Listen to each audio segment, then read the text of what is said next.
We spend hours deciding what to buy, but there's a split-second decision that can make or break a sale. Do you have the trust to hit buy now? Agentic commerce is testing that moment more than ever. And that's where PayPal comes in.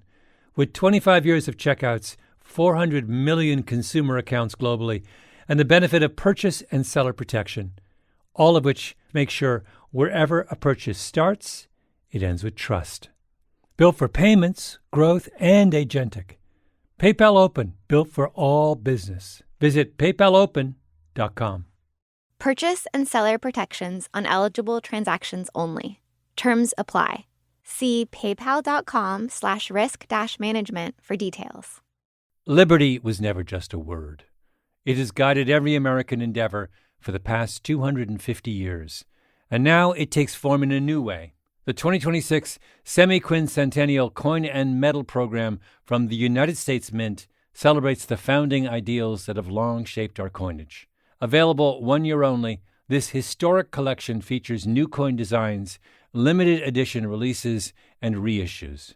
Shop new official coins at usmint.gov/semiq. That's usmint.gov/SEMIQ. Whatever your goal, trade, show, giveaways, client gifts, or team gear, 4imprint has the promo products to match. With thousands of options, from apparel and drinkware to tech and totes, it's easy to find the right fit for your brand and budget, with standout choices at every price point. And with their 360-degree guarantee, you can be 4imprint certain your order will show up just right on time. Explore more at 4imprint.com. 4imprint, for certain.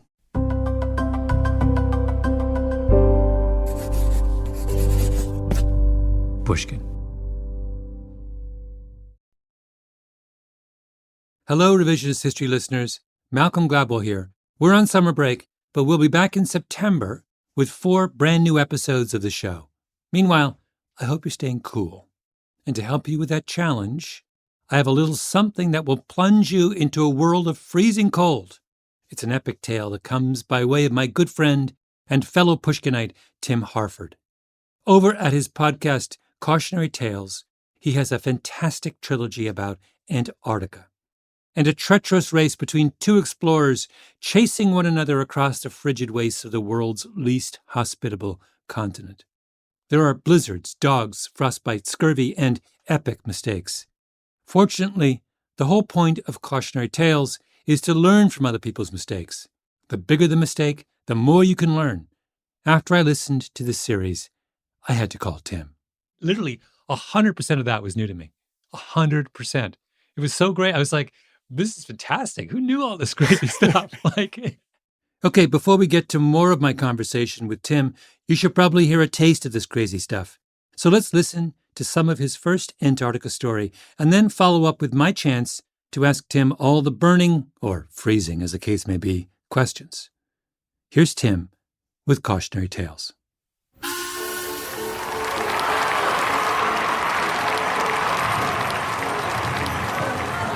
In June 1910, 2 ships set sail from Europe.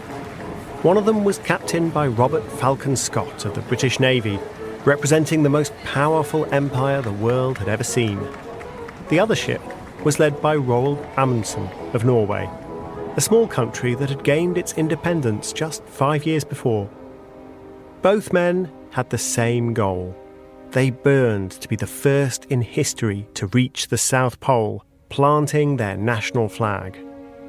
This wasn't about imperial conquest. The South Pole had no gold or spices or slaves. It was all about the symbolism. The age of exploration was largely over. Most of the world had been thoroughly mapped, with one big exception: the vast interior of the icy continent of Antarctica. No human feet had ever trodden on the Earth's most southerly point. Of course, the British wanted to be the first to reach it. Over the centuries, they'd grown used to thinking of themselves as the greatest explorers in the world. Robert Scott's British ship carried what one historian called the largest, best-equipped scientific team ever sent to Antarctica. It carried 3 state-of-the-art motorised sleds, along with Siberian dogs and ponies, and a crew of 65. This little army set sail from London in front of a crowd of the Empire's finest. The American polar explorer Robert Bartlett was there, noting that nobody had ever given him such a send-off. There were gold lace and cocked hats and dignitaries enough to run a navy. I couldn't help comparing all this formality with the shoddy, almost sneering attitude of the American public. One of Scott's crew was almost overwhelmed by the crowd of onlookers. The cheers from the many thousands of throats fairly made the air quiver on that blazing summer afternoon. Roald Amundsen's Norwegian vessel was much smaller. It carried no motorised sleds or ponies, only dogs, and a crew of just 19. It sailed at midnight, without ceremony or celebration, a ghost ship slipping out into the Norwegian fjords. Nobody in Norway was excited about Amundsen's bold thrust to beat the British to the South Pole, and there was a reason for that. He'd told everyone he was heading to the North Pole instead. It's hard to imagine a more uneven contest. Scott's expedition was far larger and far better funded, underwritten by the British Navy and supported by public and private donations from across the British Empire. There could be only one winner, and it was already obvious who it would be. I'm Tim Harford, and you're listening to Cautionary Tales.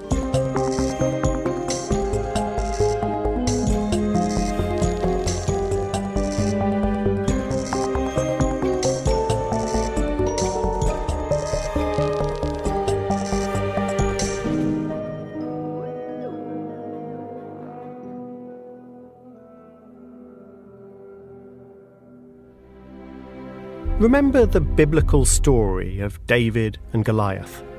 An Israelite shepherd boy with the humblest weapon imaginable, a sling, defeats Goliath, the Philistine champion, a fully armed man-mountain. King Saul of the Israelites is against the plan. "You cannot go against this Philistine to do battle with him, for you are a lad, and he is a man of war from his youth." But David fights Goliath anyway, and wins. Easily. Malcolm Gladwell's book, David and Goliath, has some interesting things to say about this fight. Goliath wasn't quite as fearsome as he seemed. He was at least 6'9", but humans aren't built to be that big. One plausible explanation is that Goliath was suffering from a medical condition which causes the production of too much growth hormone. It also often causes double vision. Goliath looked terrifying, but he may well have had difficulty moving and difficulty focusing. In the race to the South Pole, Robert Falcon Scott was Goliath. Apparently the overwhelming favourite, but in reality, in a hopeless position. Just in case you don't know how the race unfolds, Scott's mission ends in utter failure. For more than a century, people have been arguing about why. On one side of the argument are those who say Scott was terribly unlucky, in particular with the weather. On the other side are those who say Scott was an incompetent, that he chose the wrong methods, took needless risks, and at critical moments he made the wrong calls.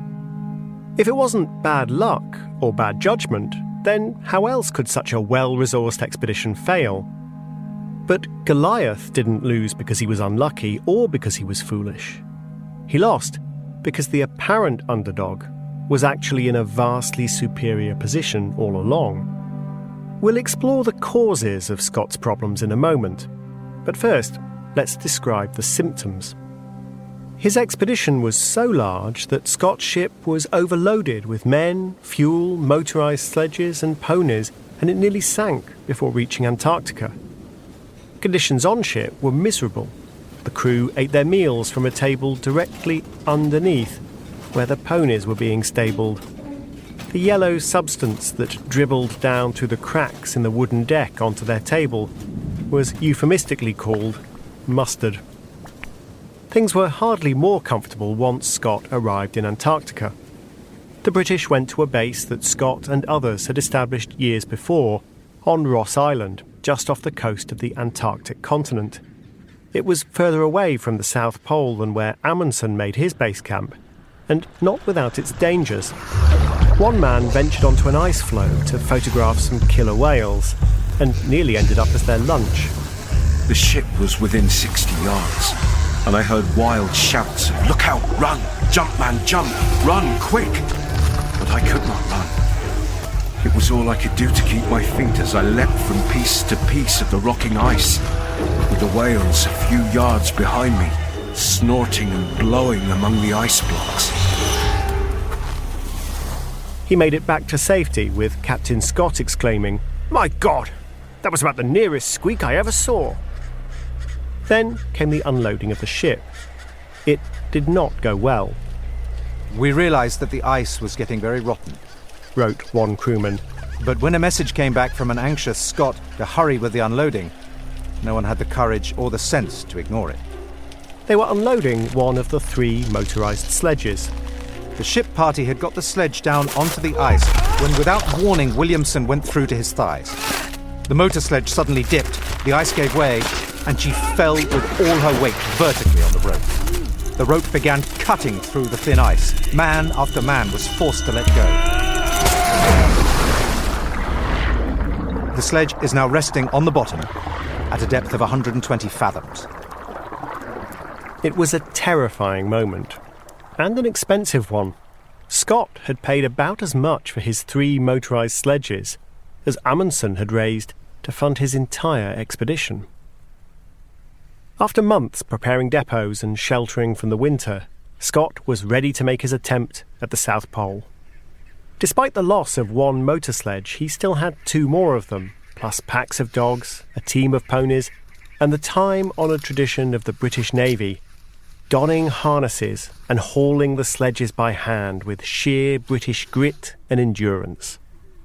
The British had long experience of this man-hauling of sledges in polar regions. One disastrous expedition to the Arctic in 1875 required man-hauling. Here's the conclusion of a survivor. "I would confine everyone who proposed such a thing in a lunatic asylum, burn every sledge in existence, and destroy the patterns." Long experience, as I say.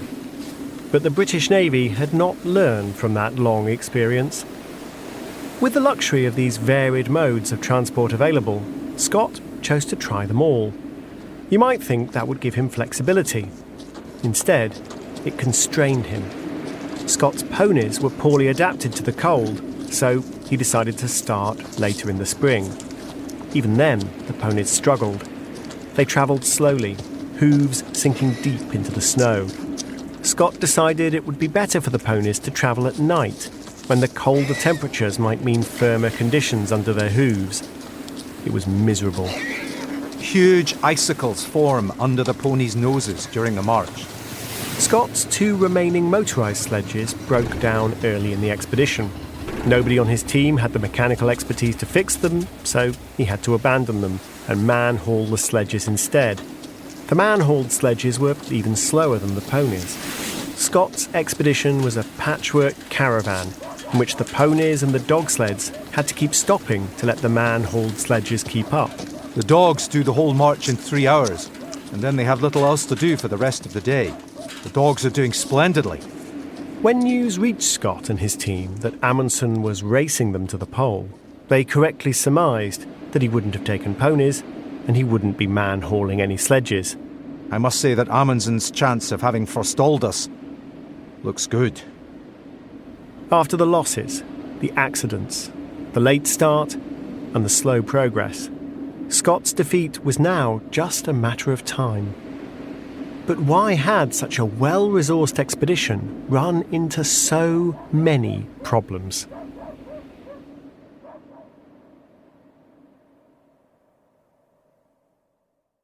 Actually, you'll have to subscribe to Cautionary Tales for the answer to that question and so much more.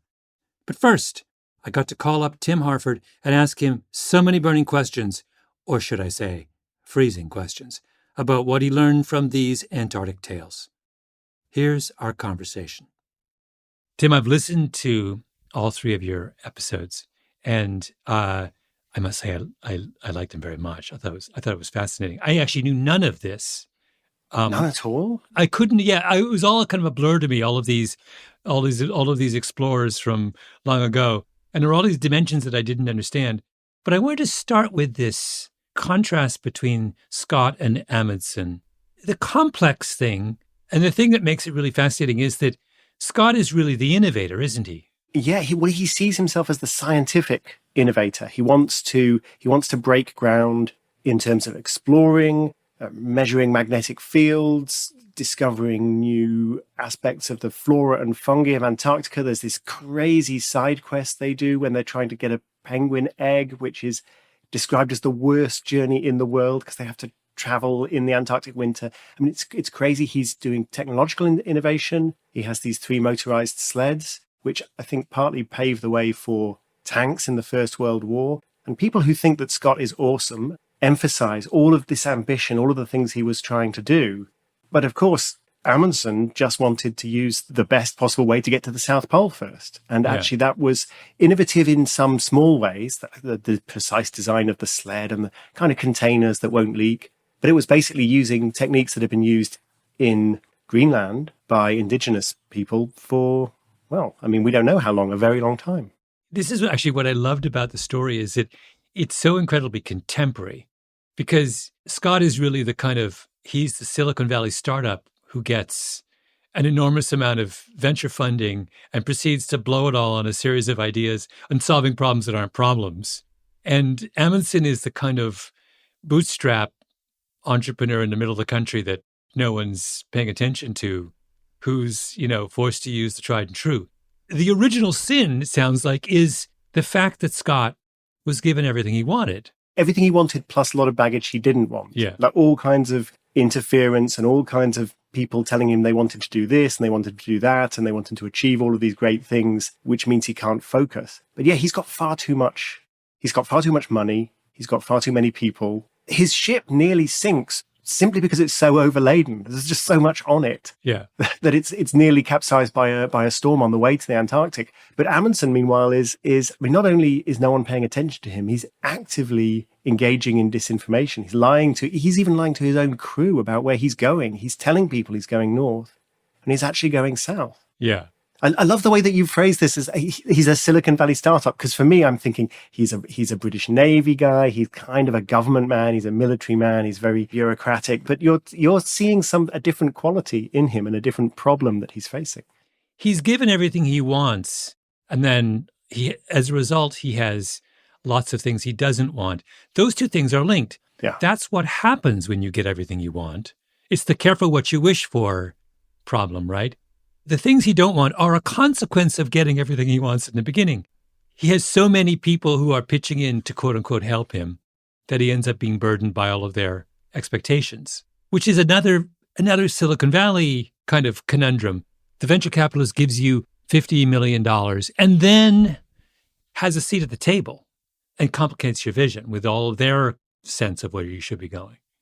The funder, the venture capitalist in this particular case, is a guy called Sir Clements Markham, who is just this incredibly British, incredibly intimidating fellow. I've got this portrait of him, and it looks to me like the expression on his face is like the photographer has just broken wind, and he just looks so unhappy that someone is daring to point a camera at him.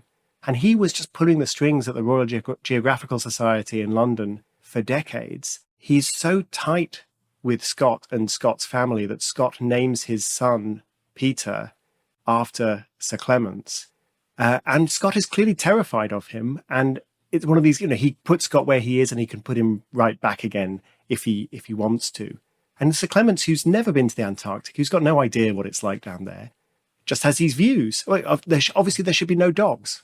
Everybody who knows anything about Arctic exploration knows you should use dogs for any number of reasons I explain in the episodes. But Sir Clements is sitting there in London going, no ski, no dogs. Yeah. And Scott's kind of got to do what he says. It's so funny that any story about English life in this period always boils down to the stupidity of the British ruling class.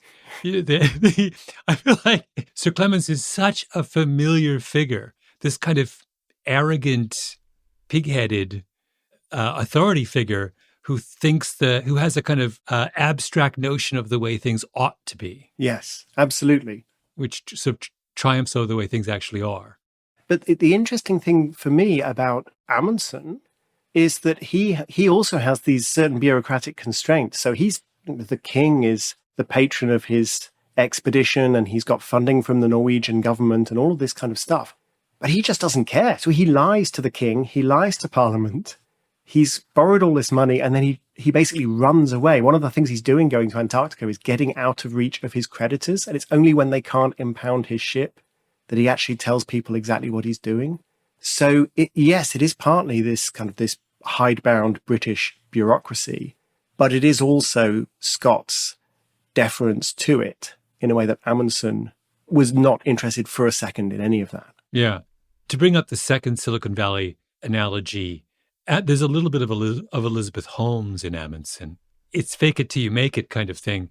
Yeah, except he made it. Yeah, except that he made it. But that idea that for someone who's attempting something incredibly difficult, that it may be necessary at some time to engage in acts of deception at the outset. Yeah. Or maybe a better way of saying it is that the kind of person who is focused and singular enough to pull off a feat like this is willing to engage in deception, doesn't have any kind of moral qualm. Nothing trumps the goal of reaching the South Pole. Yeah. Right? Everything else is secondary, including the truth. Yeah, and he doesn't seem to have lost any sleep over that. And I think Amundsen had this very clear vision that it would all be forgiven if he succeeded, and which I suspect that to the extent that Elizabeth Holmes at Theranos had a vision of what was going on, but there's the same thing. They'll forgive me once it all works. Oh, I think she very clearly had that, Tim. I think that's absolutely what's driving the whole train there, is that I can lie and cheat and deceive because if I pull this off, I'm a hero. Yeah. Tell me a little bit about your personal feelings about the two men. I mean, it's clear you're partial to Amundsen. If you had a choice between dining with two of them, who's your first choice for dinner tonight? Oh, actually, I think they would both be, they'd both be interesting, but it would be pretty awkward both ways, because I think they both had these huge egos. Amundsen is this anti-hero, but I don't really like either of them as people. I'm excited by Amundsen's daring and his willingness to get things done, and he makes sacrifices and he succeeds in the end. And Scott just seems like this tragic blunderer. But I'm not sure I'd really want to have dinner with either of them, if I'm honest. Who would you rather? Scott. Yeah. I came away from listening to your episodes liking Amundsen, and I felt very sorry for him because the world doesn't reward him in the way that he ought to have been rewarded. He's the hero. He made it look too easy. That's the problem. Yeah. He made it look too easy. But Scott would just be fascinating. And he's so British. He's so of that period. I mean, and you would dine out on Scott's stories for the rest of your life. But if you had dinner with him, get him drunk. And he was a brilliant storyteller. He did that. And the story was of the tragic hero. And he was writing this story of the tragic hero who's going to fail all the way along. It's almost like he knew how it was going to end. Yeah. This was so much fun. Thank you so much. Thank you, Tim. It's a wonderful series. We spend hours deciding what to buy, but there's a split-second decision that can make or break a sale.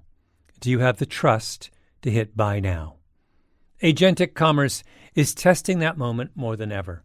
And that's where PayPal comes in.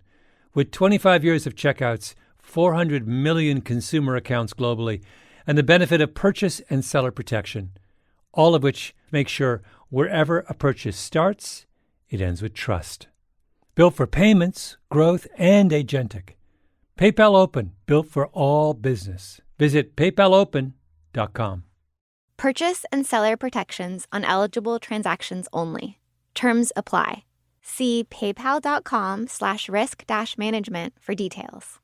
If your finance team spends more time finding data than using it, if there's one entity here and one there and one here and one there, if scaling your business feels like starting over, you need the Intuit ERP. Intuit Enterprise Suite is the AI-native ERP solution that's powerful, painless, and proven.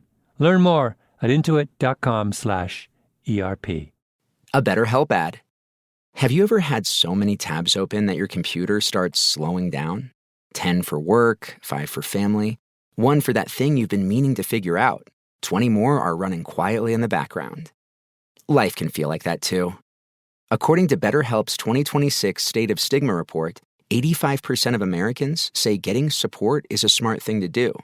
Yet 74% say society still discourages people from asking for help. And more than 3 in 4 Americans reported symptoms of anxiety or depression in the past 2 weeks. Therapy can help you sort through what's taking up space and attention. With BetterHelp, you can connect with a licensed therapist online on your schedule. You'll be matched based on your needs, and you can switch therapists anytime. In fact, 69% of BetterHelp users showed meaningful improvement in anxiety and depression. Maybe it's time to close a few tabs. Visit BetterHelp.com. That's better, HELP.com.